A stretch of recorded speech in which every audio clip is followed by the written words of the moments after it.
النهارده طالع هقول لكم نكت. هقول لكم نكت. وعنوان الحلقه: اوعى تصدق نفسك. والكلام ده موجه للزملكاويه. اوعى تصدق نفسك.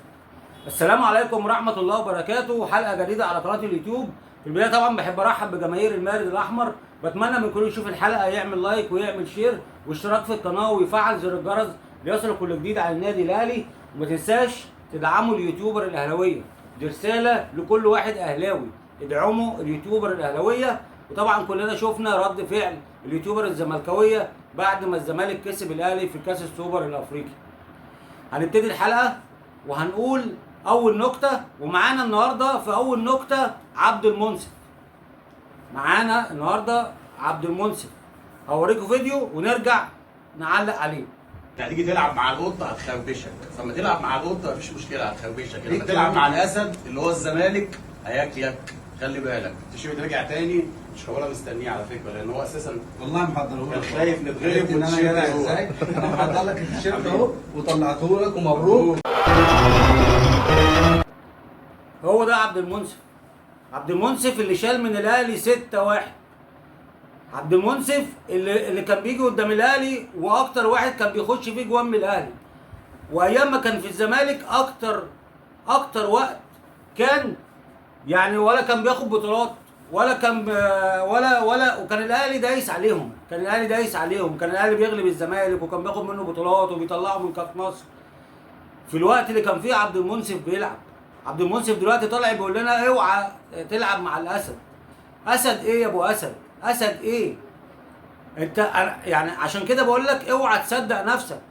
ده انتوا الايام اللي جايه هتبقى ايام سودة بعد اللي احنا بنشوفه من لعيبه الزمالك ومن مجلس الاداره والتصريحات اللي طالعه وكل الكلام المستفز اللي بيطلع من جماهير الزمالك او من لعيبه الزمالك او من اداره الزمالك. كل ده هيعود عليكم بعد كده بايام سودة ان شاء الله.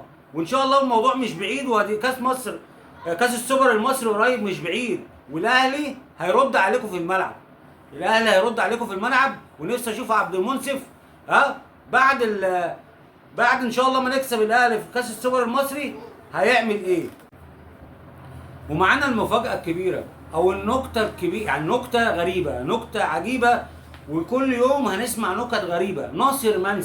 ناصر منسي اللي كل يوم هيطلع علينا بتصريح او بنكته حاجه غريبه. يعني ناصر منسي النهارده طالع بيقول ايه بقى؟ بيقول لك اتفاجئت بعدم ضمي لقائمه منتخب مصر واتمنى التوفيق لكابتن حسام حسن.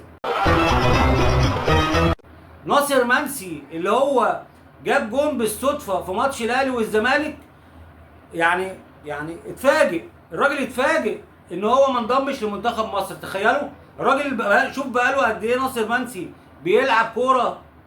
شوفوا بقاله قد ايه بيلعب كوره وعمره ما انضم لمنتخب مصر، ودلوقتي اتفاجئ انه ما انضمش لمنتخب مصر عشان جاب جون في الاهلي بالصدفه، عشان احنا واقفين نايمين في الدفاع. وطبعا كلنا عرفنا ان هو بقى اسطوره في الزمالك، وجوزيه جوميز بيقول له اسطوره، وان هو بيقول الهدف بتاعه في النادي الاهلي افضل من هدف قفشه، وكلام هاكس كتير وكلام عبط كتير. وزي ما بقول لكم نكت وحواديت وقصص مش هتنتهي الا لما ياخدوا على عينيهم.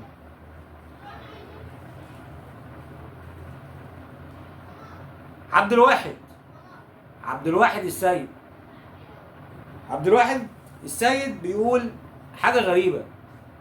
يعني يعني تصريح كده بيحسسنا ان احنا ما شفناش كوره او ما شفناش الزمالك بيلعب قبل كده. حاجه غريبه. بيقول لك التتويج بالبطولات شيء طبيعي في الزمالك. اما كنت بلعب كنا بننام ونصحى ناخد بطولات وبنفوز بالسوبر الافريقي على النادي الاهلي. بيقول لك كان بينام ويصحى ياخد بطولات. على كده بقى كنت بتنام وتصحى في 20 سنه. يعني بتنام وتصحى في 20 سنه، لان انت بقالك 20 سنه ما خدتش افريقيا او اكتر من 20 سنه ما خدتش افريقيا.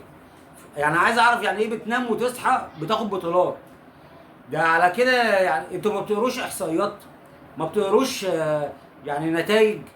انتوا مش مذاكرين، مش عارفين نادي، مش عبد الواحد مش عارف النادي بتاعه واخد كام بطوله وبياخدها كل قد ايه.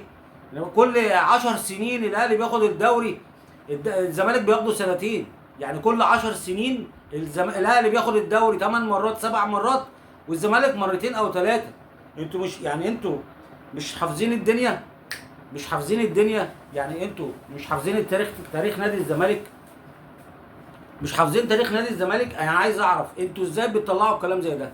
انا العيب مش عليكم على فكره، العيب على الاعلاميين اللي بيجيبوا بقى زي عبد الواحد السيد، زي ناصر منسي، زي عبد المنصف. الاعلام هو اللي بيشجع على الهرتله اللي احنا بنسمعها دي. الهرتله اللي احنا بنسمعها حاجه غريبه، حاجه غريبه.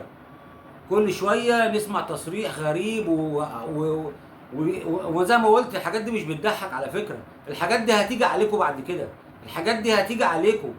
يعني انا بمجرد انا مستني بس ان شاء الله ماتش السوبر المصري، او نتقابل مع الزمالك في اي مباراه، ها، او مستني اول هزيمه للزمالك مثلا سواء في الدوري او في اي حاجه، ها، عشان انتوا بعديها هتستخبوا، مش هنسمع صوتكم، مش هتبانوا في الاعلام، مش هنسمع دونجا، مش هنسمع ناصر ماهر، مش هنسمع الدنيا دي كلها، مش هنسمع احمد